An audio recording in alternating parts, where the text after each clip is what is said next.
دوستو، آج ہم بات کریں گے کہ کسی بھی شہر کا ماسٹر پلان کیا ہوتا ہے اور ایک عام شہری کے لیے اپنے شہر کے ماسٹر پلان کی جانکاری کیوں ضروری ہے۔ اس سے پہلے میں یہ بتانا ضروری سمجھتا ہوں کہ اس وقت 2021 تک پاکستان کی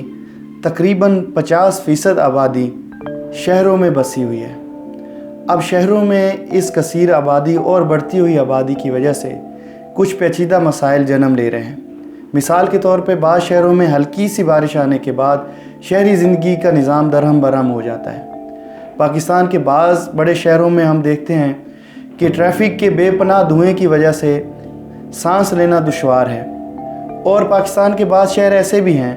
جس میں پینے کا صاف پانی میسر نہیں ہے۔ تو ان تمام مسائل کے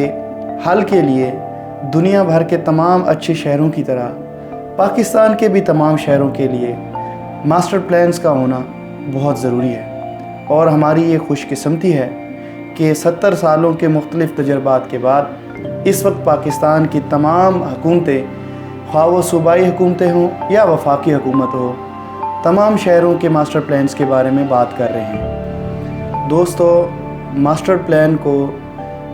تعلیمی اور تکنیکی لحاظ سے مختلف انداز میں بتایا جاتا ہے، لیکن میں سادہ الفاظ میں سمجھانے کی کوشش کروں گا کہ ایک ماسٹر پلان کسی بھی شہر کے مستقبل کے مخصوص وقت کے لیے، جو کہ پاکستان میں عموماً 20 سال کے لیے ہوتا ہے،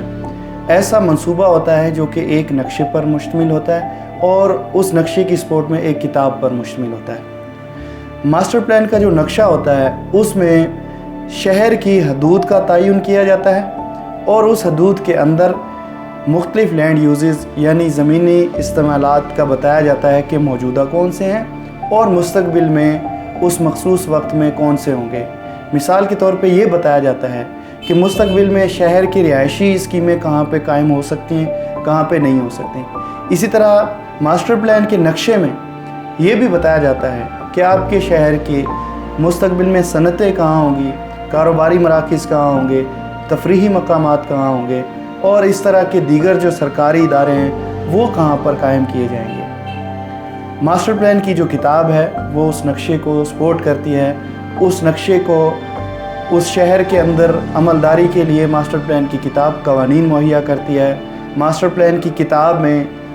تمام وہ تفصیلات ہوتی ہیں کہ شہر کی بڑھوتری ماضی میں کس طرح ہوئی ہے اور شہر آگے کیسے بڑھ رہا ہے، اور یہ ماسٹر پلان اس آگے کی جو گروتھ ہے سٹی کی، جو آگے کا اس آبادی کا بڑھنا اور شہر کے رقبے کا پھیلاؤ ہے، اس کو کس طرح منظم انداز میں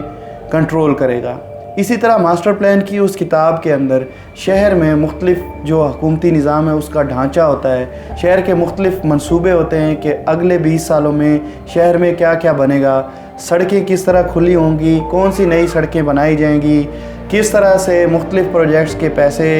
آئیں گے۔ اسی طرح اس میں یہ بھی بحث ہوتی ہے کہ شہر کی جو کاروباری ترقی ہے وہ کس طرح ہوگی، معاشی وسائل کس طرح پیدا ہوں گے، اور شہر میں پانی کی فراہمی کس طرح یقینی بنائی جائے گی، شہر میں سیوریج کا نظام کس طرح بہتر بنایا جائے گا، شہر کا جو ماحول ہے اس ماحولیات کو کس طرح سے ڈیل کیا جائے گا۔ یہ سارا کچھ ماسٹر پلان کی کتاب میں تفصیل سے بیان کیا جاتا ہے۔ تو کلیئر ہو گیا کہ کسی بھی شہر کا ماسٹر پلان ایک نقشے اور ایک کتاب پر مشتمل ہوتا ہے۔ پاکستان کے تمام مقامی اور صوبائی قوانین میں شہروں کے لیے ماسٹر پلان بنانے کے لیے مندرجات بیان کیے گئے ہیں۔ مثال کے طور پہ پنجاب میں لاہور ڈیولپمنٹ اتھارٹی ایکٹ 1975 کی شق نمبر 6 ہے، جو کہتی ہے کہ لاہور کے لیے LDA ماسٹر پلان بنائے گا۔ اسی طرح پاکستان کے بڑے شہروں کے لیے جو Punjab development of cities act بنایا گیا تھا 1976 میں، اس کی شق نمبر 7 میں بھی یہی بیان کیا گیا ہے کہ تمام ڈیولپمنٹ اتھارٹیز اپنے اپنے شہروں میں ماسٹر پلان تیار کریں گی۔ اور حال ہی میں 2019 میں جو پنجاب کا لوکل گورنمنٹ ایکٹ پاس کیا گیا، اس کی شق نمبر 251 کہتی ہے کہ تمام لوکل گورنمنٹ کے سربراہ اپنے متعلقہ شہر کے لیے ماسٹر پلان تیار کریں گے۔ ماسٹر پلان کے مندرجات پہ تفصیلی بات کریں تو اس میں سب سے پہلے تو شہر کا اور ماسٹر پلان کا ایک تعارف ہوتا ہے۔ اس میں ڈیٹیل میں بتایا جاتا ہے کہ جس شہر کا یہ ماسٹر پلان ہے اس شہر کی آبادی کس طرح بڑھ رہی ہے، کس طرح کے افراد پر مشتمل ہے، اس میں نوجوان زیادہ ہیں یا بوڑھا زیادہ ہے، ان لوگوں کی ذرائع آمدن کون کون سے ہیں، وہ لوگ خرچ کس طرح کرتے ہیں اور کس نسبت سے اس شہر کی آبادی بڑھ رہی ہے۔ اس سے آگے جو ہے نا ماسٹر پلان میں یہ بتایا جاتا ہے کہ اس شہر میں مستقبل میں مختلف لینڈ یوزز کس طرح سے پلان کیے جائیں گے، مختلف قسم کے جو منصوبے ہوں گے جیسے کہ رہائشی منصوبے، صنعتی منصوبے، کاروباری مراکز، تفریح کے جو ذرائع ہیں، تو شہر کے کن حصوں میں مستقبل میں اس طرح کی چیزوں کی اجازت ہوگی، کن حصوں میں نہیں ہوگی، اور کس سائز کے منصوبے کہاں پہ ہوں گے، یہ سب ماسٹر پلان میں ہوتا ہے۔ ماسٹر پلان یہ بھی بتاتا ہے کہ شہر کی ماحولیات کو بہتر کرنے کے منصوبے کون سے ہوں گے، اور موجودہ جو ماحولیات کے اعتبار سے چیزیں ہیں جس طرح کے شہر کے درخت ہیں، شہر کے اندر بہتی صاف نہریں ہیں، ان کو کس طرح بچایا جائے گا۔ ماسٹر پلان میں یہ بھی بتایا جاتا ہے کہ شہریوں کے ذرائع روزگار کس طرح سے بڑھائے جائیں گے، کہاں پہ اسمال انڈسٹری لگے گی، کہاں پہ لارج انڈسٹری لگے گی، کہاں پہ پرائیویٹ بزنس کو پروموٹ کیا جائے گا، کہاں پہ جو ہے نا سرکار روزگار کے مواقعوں کے لیے اپنے منصوبے لے کے آئے گی۔ یہ سارا کچھ شہر کے ماسٹر پلان میں درج ہوتا ہے۔ ماسٹر پلان میں کلچر کو پروموٹ کرنے کے لیے بھی تفصیل کے ساتھ منصوبے موجود ہوتے ہیں، اور سب سے اہم بات ماسٹر پلان میں ٹرانسپورٹیشن اور شہر میں آمد و رفت کے ذرائع پہ تفصیلی منصوبے ہوتے ہیں کہ اگلے 20 سالوں میں شہر میں میٹرو آئے گی کہ نہیں آئے گی، اگلے 20 سالوں میں شہر کی کون سی سڑکیں کھلی ہونی چاہیے اور ہوں گی، اور کون سی جگہ پہ کون سے شہر کے آس پاس علاقوں میں مستقبل کی آبادی کے لیے نئی سڑکیں کس سائز میں کتنے پیسوں سے کس طرح بنائی جائیں گی۔ یہ ساری تفصیلات ماسٹر پلان کے مندرجات میں شامل ہیں۔ اسی طرح ماسٹر پلان کے اندر یہ بھی ہوتا ہے کہ اس شہر جس کے لیے ماسٹر پلان بن رہا ہے اس شہر کے لیے کون کون سی نئی خدمات لائی جائیں گی، کون سے نئے سرکاری ادارے یا موجودہ سرکاری اداروں کی کیپیسٹی کو کس طرح بڑھایا جائے گا۔ اسی طرح ماسٹر پلان میں یہ بھی درج ہوتا ہے کہ اس شہر کی پانی کی، بجلی کی، گیس کی ضروریات پوری کرنے کے لیے water supply, sewerage system, drainage system, اس سب کے لیے کون کون سے منصوبے اگلے 20 سال میں لگائے جائیں گے اور موجودہ منصوبوں کو کس طرح بہتر کیا جائے گا۔ اسی طرح ماسٹر پلان میں ایک خاص چیز یہ بھی ہوتی ہے کہ کسی بھی شہر کے کم آمدنی والے افراد، جو ہمارا محکوم طبقہ ہوتا ہے، جو غریب طبقہ ہے،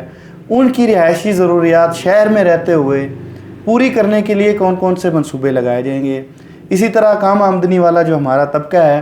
اس کے دیگر جو سماجی ضروریات ہیں ان کو کس طرح پورا کیا جائے گا اور ان کو کیسے خط غربت سے اوپر لایا جائے گا۔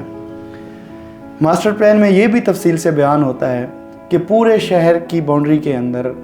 اگلے 20 سالوں میں کن کن پروجیکٹس پہ کس کس طرح انویسٹمنٹ ہوگی۔ پورا انویسٹمنٹ پلان ایک اچھے ماسٹر پلان کا حصہ ہوتا ہے۔ اور سب سے آخر میں یہ بتاؤں گا کہ ماسٹر پلان میں اربن گورننس ڈیٹیل میں بتائی جاتی ہے کہ اس شہر کو کس نظام کے تحت چلایا جائے گا، کون سے سرکاری محکموں کی کیا ذمہ داری ہوگی، وہ کس طرح سے لوگوں کی ضروریات پوری کریں گے۔ اب سوال پیدا یہ ہوتا ہے کہ ایک عام شہری کے لیے اس تکنیکی ڈاکومنٹ یعنی ماسٹر پلان کے بارے میں جانکاری کیوں ضروری ہے۔ معزز شہریوں، آپ کے لیے ماسٹر پلان کی جانکاری اس لیے ضروری ہے کہ شہر کی فیصلہ سازی میں آپ کا حصہ ہونا بہت ضروری ہے۔ اس چیز میں آپ کا حصہ بہت ضروری ہے کہ مستقبل میں شہر کے باہر زرعی زمینوں پہ کالونیوں کو بننے کی اجازت ہونی چاہیے یا نہیں، شہر میں پلازے بنانے کی اجازت ہونی چاہیے یا نہیں۔ اسی طرح شہر میں مختلف مقامات پر جو مختلف پروجیکٹس بنیں گے کیا وہ وہاں پہ ہونے چاہیے، شہریوں کے حق میں وہ بہتر ہوں گے یا ان کے نہ ہونے سے شہری زیادہ خوشحال ہوں گے۔ اس سارے عمل میں آپ کی حصہ داری بہت ضروری ہے۔ آپ کسی بھی شہر میں انویسٹ کر رہے ہیں، جہاں پہ آپ جس کام کے لیے انویسٹ کر رہے ہیں اس کام کی ماسٹر پلان میں اجازت ہے یا نہیں ہے، مثال کے طور پہ کہیں کسی شہر میں آپ پلازا بنانا چاہتے ہیں، آپ زمین خریدنے چاہتے ہیں خاص جگہ پہ، لیکن اگر اس جگہ پہ ماسٹر پلان میں پلازا بنانے کی اجازت نہیں، تو ایسی جگہ پہ پلازے کے لیے زمین خرید کر آپ کا خسارہ ہو سکتا ہے۔ اسی لیے رہائشی کالونیوں کے لیے، پرائیویٹ پلازاز کے لیے یا اس طرح کی کسی بھی انویسٹمنٹ کرنے سے پہلے اس شہر کے ماسٹر پلان کی جانکاری ہونا بہت ضروری ہے۔ آخر میں یہ بتاؤں گا کہ شہر آپ کا ہے، آپ نے رہنا ہے، آپ کے بچوں نے رہنا ہے، آپ کے مستقبل کی نسل نے رہنا ہے۔ اس کی بہتری میں آپ ماسٹر پلان بننے کے عمل میں اپنا بھرپور حصہ ڈالیں اور پھر ان محکموں کے ساتھ آپ مدد کریں اس ماسٹر پلان کی عملداری میں، تاکہ آپ کے جو شہر ہیں وہ دنیا کے بہترین شہر ہوں اور ان شہروں میں آپ کی زندگی دنیا پہ بہترین اور پرسکون زندگی ہو۔ شکریہ۔